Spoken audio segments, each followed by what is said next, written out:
یہ گھومتا ہے، یعنی زمین کو ان لوگ نے معیار کیا تھا. بعد میں سائنسدانوں نے کیا کہا، سورج کے گرد سب گھومتی ہے. اور پھر یہ بھی بعد میں آ گیا کہ سورج بھی گھومتا ہے، یعنی سورج بھی متحرک ہے. یہ سب چیزیں سائنسی والوں کے لیے ہے. تو یعنی یہاں پر وہ چیزوں کے ذریعے یعنی جو غیر لوگ ہیں، جو لوگ اس چیز کی تعلیم میں ہیں، اس فیلڈ میں ہیں، تو انہوں نے اقرار کیا کہ واقعی یہ قرآن کیا ہے، اللہ کی طرف سے نازل ہوا ہے. 1400 سال پہلے تو کوئی سائنس نہیں تھا، نہیں تھا. مگر کتاب میں وہ ساری چیزیں موجود ہیں. سپر مین آف اسلام، چھٹے امام کی بک میں نے کل نکالی تھی. اس میں پورا امام نے کیسے کیمیا کا، کیمسٹری کا درس دیا ہوا ہے پورا امام. جی ہاں، وہ ان کو کیمسٹری آف فادر، جبکہ وہ اسٹوڈنٹ کس کے، چھٹے امام کے، ان کو کیمسٹری آف فادر کا مل گیا. آج جو سب سائنس کر رہی ہے، انہیں نے بک جو لکھی تھی تو فرنٹ پیج پہ انہوں نے اپنے ان کا امام کا وہ ذکر بھی کیا ہے، بولتے ہیں. ہاں، اب یہاں پر یہ دیا ہے، یعنی جو بولا نا ہدی للمتقین، کہ کتاب سب کے لیے آئی ہے، مگر ہدایت کس کو ملے گی، جو متقی. متقی. متقی کون لوگ ہیں، یعنی یہاں کے اوپر دیا تقویٰ، یعنی اپنے آپ کو خطرات سے بچانے کا نام. جیسے کہ ہم کو یہ پتہ ہے کہ ہم یہ کھاتے ہیں تو ہمارے کو تکلیف ہوتی ہے، تو ہم کیا کرتے ہیں، اس کو avoid اس سے اپنے آپ کو بچا کے رکھتے ہیں نا. کہیں ہم جا رہے ہیں، ہم اس جگہ سے ایسے جائیں گے تو یہ ہمارے لیے نقصان ہے، تو ہم وہاں نہیں جائیں گے، ہم اپنے آپ کو بچائیں گے. تو بس اسی طرح سے جو قرآن، جو متقی یعنی جو اپنے آپ کو ہر برائی سے بچا کے رکھنا چاہتا ہے، اس کے لیے یہ کیا ہے، مطلب وہ مکرو سے بھی دور رہتے ہیں. ہاں، ہر ایک چیز سے، ہر ایک چیز سے. تو جو شخص کہیں جانا چاہتا ہے اسے رہنمائی کا کوئی، یعنی اب اگر ہم کہیں جا رہے ہیں تو ہی تو ہم کوئی رہنما ڈھونڈیں گے نا، کوئی گائیڈ ڈھونڈیں گے نا، کہ ہم ابھی کربلا جانا ہے تو ہم ایسا ٹور چنیں گے جو ہم کو ہر جگہ زیارت پہ صحیح سے لے جائے، صحیح ہوٹل ہوئے، صحیح مکان. یعنی گائیڈ ہم کب ڈھونڈیں گے، جب ہم کو جانا ہے نا، راستہ ہم کو طے کرنا ہے، جو منزل پہ جانا ہے. اگر ہم کو جانا ہی نہیں ہے تو پھر ہم کیوں گائیڈ ڈھونڈیں گے. تو ہدایت بھی کس کو ملے گی، جس کو معلوم ہے کہ ہم کو اس دنیا سے کسی دنیا میں جانا ہے. متقی لوگ غیب پر ایمان رکھتے ہیں، ان کو معلوم ہے اس دنیا کے لیے ہم کو نہیں پیدا کیا گیا، تو ان کے لیے یہ کیا ہے، مکمل گائیڈ ہے، ہدایت کرنے کی جگہ ہے. یعنی ہدی للمتقین، یہ متقیوں کو پوری طرح سے ہدایت کرتی ہے، کیونکہ ان کو جس گائیڈ کی ضرورت ہے وہ قرآن ہے. اگر بیمار ہیں تو ہم کو بیماری کیا کر دیتی ہے، قرآن سے ملتی ہے نا شفا، روحانی بھی ہے کہ نہیں. تو اسی طرح سے اب ہم لوگ چاہتے ہیں، اگر ابھی جیسے مثلاً کچھ چیزیں ایسی ہیں کہ جو بلا معاوضہ ہم کو دے رہی ہیں، جیسے کہ سورج کی روشنی. کیا سورج کچھ پیسہ لیتا ہے ہم سے؟ سورج اپنی ہر روشنی کے، اور سورج نہیں ہوگا تو دنیا کا نظام ہی نہیں چل پائے گا. ہوا کس طرح سے ہم کو، یعنی یہاں کے اوپر وہ اس کی قسمیں بھی دی گئی ہیں. تو ہوا ہے، سورج کی روشنی، اور پانی کی تازگی. یعنی یہ اللہ نے ایسا فراوانی سے رکھا ہے کہ ہم کو ان سے سبق لینا ہے. یعنی ہم لوگ جو اپنی انفرادی جو کرتے ہیں نا، ہم لوگ جو انفرادی اکیلے میں جو کام کرتے ہیں نا، تو اسلام اکیلے والا نہیں ہے. اللہ نے ولایت تکوینی میں بتا دیا کہ دیکھو یہ میرا سورج ہے، مگر یہ اکیلا نہیں چمک رہا ہے. اکیلا چمکنے کے ساتھ ساتھ یہ سب کو روشنی دے رہا ہے، سب کو نور دے رہا ہے، سب کو اجالا دے رہا ہے. اب ہمارا کام ہے، سورج نکلتا ہے تو ہم اپنے گھر کے دروازے بند کر دیں، تو پھر روشنی سے ہم محروم رہیں گے. یہ سورج کی غلطی ہے. ہم نے بعض کانچ پڑے رہتے ہیں تو روشنی آتی ہے تو ہم کیا کر دیتے ہیں، موٹے موٹے پردے ڈال دیتے ہیں. تو اس روشنی کو روکا کس نے ہے؟ قرآن یہی کہہ رہا ہے کہ ہم خود، اگر تم نے اس میں سے ڈھونڈ کے نکالا ہوتا تو تمہارے لیے ہدایت تھی. تم نے خود ہدایت نہیں لی نا مجھ سے، تو یہ تمہاری اپنی غلطی ہے، تم غافل ہو. یہ سمجھ میں آ رہی ہے چیز؟ ہاں. تو یہاں پر قرآن نے متقین کی 5 صفت بتا دی ہے. اس میں سب پورا یہی ہے کہ متقی صاحب تقوی کے لیے ہدایت ہے، کیونکہ صاحب تقوی اپنے آپ کو ہر چیز سے بچاتا ہے. بیماری سے محفوظ رہنے کے لیے اس نے یعنی بیماری آنے کے بعد میں پھر اس کا دوا علاج کرنا، اس سے اپنے آپ کو بچانا، پھر اپنے آپ کو ہلاکت ابدی سے بچاتا ہے. یعنی ہم لوگ دنیا میں آئے، ابھی مثلاً ایران کی جنگ ہو رہی ہے، اب کتنے ایسے ہیں جو بولے چلو وہیں جائیں گے زیارت پہ، وہیں شہید ہو جائیں. یہ صحیح ہے؟ یہ غلط ہے. ہم گئے ہوئے تھے، جنگ ہو گئی، وہاں ہم شہید ہو گئے، وہ شہید ہے. ہم خود ایسی جگہ پہ جا رہے ہیں جہاں ہم ہلاک ہو جائیں گے، وہ شہادت. تو یہی چیز جو ہے تو ہم لوگوں کو لا علمی کی وجہ سے ہم صحیح کام کو غلط میں لے لیتے ہیں. پھر رہنمائی صرف اس کو فائدہ دے گی جو راستہ طے کرنا چاہتا ہے، جو شخص کہیں جانا چاہتا ہے. اب جو کوئی جانا ہی نہیں چاہتا ہے تو پھر اس کو کوئی گائیڈ کی ضرورت نہیں ہے. تو جو منزل کی طرف جانا چاہتا ہے، اپنے آپ کو ہر طرح سے بچاتا ہے، وہ متقی کہلاتا ہے، وہ پرہیزگار کہلاتا ہے. وہ یعنی خوف رکھتا ہے. وہ جیسے ابھی ہم کو جانا ہے، ہم لوگ تو بمبئی میں رہتے ہیں، ہم لوگ کو معلوم نہیں ہے، مگر پھر بھی اتنی مثال لے سکتے ہیں کہ جیسے نیو مل روڈ پہ بہت زیادہ ٹریفک رہتی ہے تو ہم لوگ دوسرا راستہ لیتے ہیں کہ یہاں جام ہو جائے گا. تو ہم لوگ اپنے آپ کو بچا کے لے کے چلنا، ہم کو جلدی پہنچانا ہے. اسی طرح اگر کانٹے دار جھاڑیاں ہیں تو اس جھاڑی کی ہم لوگ اگر میڑ بنی ہے تو ہم کتنا اپنے لباس کو ایک دم ہے نا، پیر بھی نیچے بھی دیکھتے جائیں گے کوئی کانٹا نہ چبھ جائے. یعنی اس طرح کی زندگی جینا وہ تقویٰ ہے. تو یہ زندگی ہم لوگ جی رہے ہیں. ہم لوگ تو اپنے آپ کی زندگی جی رہے ہیں جو ہم کو پسند ہے. ہم نے وہ بھی اس میں آئے گا کہ کچھ لوگ وہ ہیں کہ جو قرآن کو جو فائدے کی چیز ہے اس کو لے لیتے ہیں، اور جس میں ان کو تکلیف آ رہی ہے اس کو کیا کرتے تھے، چھوڑ دیتے ہیں. تو یہاں کے اوپر یہ جو اشارہ بعید بتائے نا ذالکل، تو انہوں نے اس میں اہم نکات بتایا کہ قرآن اس بلند مقام پر ہے جہاں شبے کی رسائی ممکن نہیں. یعنی اتنا صاف ہے، اتنا واضح ہے، اس کا مقام اتنا بلند ہے کہ کہیں سے بھی کوئی شک کی گنجائش نہیں ہے. پھر قرآنی ہدایت اہل تقوی اور جو راستہ طے کرتے ہیں یعنی ان کے دلوں میں ہی اتر سکتی ہے. جیسے زمین کی مثال دی گئی ہے، جو نرم زمین ہوتی ہے اس میں جب پانی ڈالتے ہیں اور بیج ڈالتے ہیں تو فوراً وہ جو اندر کا ہوتا ہے وہ سب باہر، تو اس نے جذب کیا تو نکلا. تو قرآنی تعلیمات بھی جو پاک دل ہوتے ہیں، جو تقوی والے دل ہوتے ہیں، جو اللہ کا خوف رکھتے ہیں، جو اللہ سے امید رکھتے ہیں، جو اللہ تک جانے کے راستے میں ہیں، تو ان سب کے اوپر جو چلتے ہیں نا تو وہی قرآنی تعلیمات کو حاصل کر سکتے ہیں. انہی کے دل میں اترے گی یہ تعلیم. یہاں پر یہ مثال دی گئی ہے ہر ایک کے دل میں. اور یہی ایک قرآن کی آیت ہے، ہم کو پانی پہ پڑھ کے پھونک دے، ہم کو شفا ہے، وہی کافر کو دیں گے. کوئی فائدہ نہیں ہے، کوئی فائدہ نہیں. ہاں کیونکہ ان کو اعتماد ہی نہیں ہے نا، تو کہاں سے ہوئے گا، اس سے انکار ہے ان کو. پھر یہاں پر یہ دیا ہادی کے لیے ضروری ہے کہ اس کا دامن ہر قسم کے آلائشوں سے پاک ہو. تو ہمارے ہادی تو الحمدللہ اللہ کے معصوم ہمارے ہادی ہیں. تقوی جتنا زیادہ ہوگا اسی قدر بہتر ہدایت حاصل ہو سکے. یعنی جتنا ہم اپنے آپ کو تقوی کی منزل میں رکھیں گے اتنا زیادہ ہم اس کے اوپر ہدایت لے سکتے ہیں. تو آج ہم لوگ نے تھوڑا سا حروف مقطعات کے بارے میں اور کس طرح سے قرآن کی عظمت کے بارے میں ہم لوگ نے دیکھا کہ کوشش ہم لوگ کو یہی کرنا ہے کہ جو بھی ہم لوگ پڑھ رہے ہیں اللہ ہم کو ہے نا اس میں یاد عمل کرتے رہیں اور عمل کر کے یہ بڑھتا رہے. اچھا ہاں. تو یہاں کے اوپر جو ہے نا کہ عرب کی جو ہے نا لوگ ہے نا ادب و قرآن یعنی قرآن یہ عرب میں نا ادبیات یعنی جاہل عرب تھے مگر ان میں نا ادب بہت تھا. یہ ادب پہ نا بہت شعر و شاعری بہت لکھتے تھے، پوری نظمیں لکھتے تھے. تو ان کے نا آج بھی جو اب ہم لوگ کو تو عربی آتی نہیں ہے تو جو کتابیں جیسے ہم لوگ علامہ اقبال کی پڑھتے ہیں، ہم لوگ غالب کی پڑھتے ہیں نا، شاعر اشعار پڑھتے ہیں. تو ایسے عرب کے جو ادبیات لوگ تھے نا جو یعنی انہوں نے بہت بڑی یعنی نظمیں لکھی ہیں ادب کے اوپر.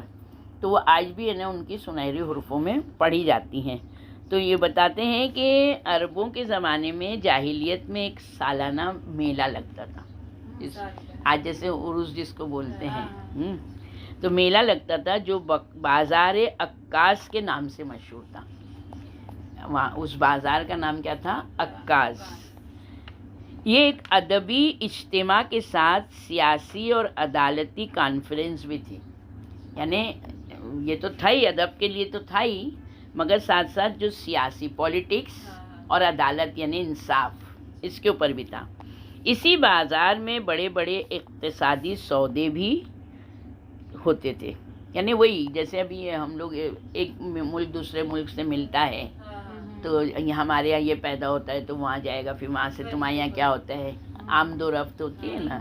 ہاں، تو اس طرح سے وہ ہوتا تھا. تو بڑے بڑے اقتصادی سودے ہوتے تھے. پھر شعراء اور سخنور اپنی اپنی تخلیقات اس کانفرنس میں پیش کرتے تھے. اب کیونکہ کوئی بھی سودے جب ہوتا ہے نا، جب تو پہلے ایک پروگرام ہوتا ہے نا، تو اس میں جو شعراء نے اپنا اپنا لکھا ہے نا، جو نظم یہ نثر میں جو لکھتے ہیں ہم لوگ جیسے اسپیچ کی طرح، وہ سب اپنا پیش کرتے تھے. اور پھر اس میں کیا ہوتا تھا کہ جس کا سب سے اچھا ہوتا تھا ان کا انتخاب ہوتا تھا. اب اس کا انتخاب ہوتا تھا، بہت اچھا شاعر نے بیان کیا تو اس کو شعر سال کا اعزاز حاصل ہوتا ہے. یعنی اس سال کا بہترین شاعر ہے یہ. سمجھ میں آئیے؟ تو ان میں سے 7 یا 10 قصیدے یعنی بہت زیادہ عربوں کے مشہور ہیں. اب دیکھیں وہاں پر یہ چیز کا پروگرام رہتا تھا نا، ان لوگوں کو پتہ ہے کہ جو ہم لوگ لکھ رہے ہیں ہمارا لکھا ہوا ہے، تو اللہ نے ان کے سامنے ایسی کتاب دی کہ وہ بھی ہکا بکا رہ گئے. ان لوگ وہ عاجز ہو گئے اور انہوں نے اس کتاب کے آگے کیا کیا؟ سر جھکا لیا کہ یہ واقعی میں کس کی لکھی ہوئی ہے؟ یہ انسان کی لکھی ہوئی. کیونکہ ان لوگ نے رسول اللہ پہ تہمت لگائی تھی نا کہ یہ واقعہ کس سے لکھتے ہیں اور بیان کر رہے ہیں. تو اللہ نے ان کو یہ کتاب دی. یعنی قرآن کا چیلنج کہ تم اس جیسی سارے شاعر جمع ہو جاؤ، سارے سخنور جمع ہو جاؤ، ایک کتاب لاؤ، سارے جن انس مل کے بناؤ ایسی کتاب. اگر ہے تم کو معلوم ہے یہ انسان کی بنائی تو بناؤ. 1400 سال ہو گئے. کیا چیلنج ہوا ان کا. ایک کتاب تو چھوڑو، اللہ نے کہا ایک سورہ لکھ لو. ایک سورہ چھوڑو، ایک آیت لکھ کے بتا دو. نہیں لکھ سکے نا. تو یہ حق یہ چیز ہے کہ حق کے مقابل میں جو بھی آئے گا وہ باطل ہوئے گا. اس کے بارے میں صرف ہم لوگ 2 حدیث کریں گے کہ ہمارے چوتھے امام زین العابدین علیہ السلام کی حدیث ہے. قریش اور یہودیوں نے یہ کہہ کر قرآن کی طرف غلط نسبت دی کہ قرآن جادو ہے، یہ خود ساختہ ہے، اسے خدا سے منسوب کر دیا گیا ہے. تو خدا نے انہیں خبردار کیا اور فرمایا الف لام میم ذالک الکتاب، یعنی اے محمد جو کتاب ہم نے آپ پر نازل کی ہے وہ انہی حروف مقطعات یعنی الف لام میم وغیرہ پر مشتمل ہے جو تمہارے لیے زیر استعمال ہے. ان سے کہو اگر یہ سچے ہیں تو اس کی مثال لے کر آؤ. پھر دوسری گواہی ہمارے 8ویں امام علی رضا علیہ السلام. یہ امام کہتے ہیں کہ خداوند تعالیٰ نے قرآن کو انہی حروف میں نازل فرمایا جنہیں تمام اہل عرب بولتے تھے. پھر فرمایا ان سے کہیے اگر انس اور جن قرآن کی مثل لانے کے لیے مجتمع ہو جائیں تب بھی وہ اس کی مثل نہیں لا سکتے. تو یعنی اللہ نے قرآن میں 24 مقامات ایسے ہیں جہاں سوروں کی ابتدا جب حروف مقطعات سے ہوتی ہے تو بلا فاصلہ قرآن اور اس کی عظمت سے متعلق گفتگو ہوتی ہے، جو میں نے تم لوگ کو یہ 4-5 آیتیں سنائی تھی. 24 جگہ پر ایسا ہے. یعنی اللہ تبارک و تعالیٰ نے اتنا بڑا معجزہ، سارے انبیاء کا معجزہ جب تک نبی تھے باقی تھا، مگر رسول اللہ کا معجزہ الحمدللہ تا قیامت تک باقی رہے گا. الحمدللہ ہم لوگ اس کے بارے میں سب میں نے جو بھی کوشش کی ہے کہ جو بھی میں نے پڑھا اس کو ہے نا سمری کی طرح سے یعنی قرآن اتنی تر و تازہ اور ایسی ہدایت کی کتاب ہے. ایک تو یہ اس کی ہدایت کبھی بھی ختم نہیں ہے اور نہ وہ ہے کیا بولیں گے چھپی بھی نہیں ہے, دھندلی بھی نہیں ہوئی ہے. جیسے کہ عطار کا جو ڈبہ ہوتا ہے, کیا کسی کو بتانا پڑتا ہے کہ یہ عطار کا ڈبہ ہے, اس میں عطر رکھا ہے؟ اس کی خود کی خوشبو بتاتی ہے کہ یہ عطروں سے بھرا ہوا ڈبہ ہے, باکس ہے. بس اسی طرح سے قرآن ہدایت سے لبریز ہے. ہم غافل ہیں, اللہ ہم کو توفیق دے کہ ہم اس کے الفاظوں کو, اس کے آیتوں کو, یعنی جس طرح سے ہم پڑھ رہے ہیں اس طرح سے ہم اس کو سمجھیں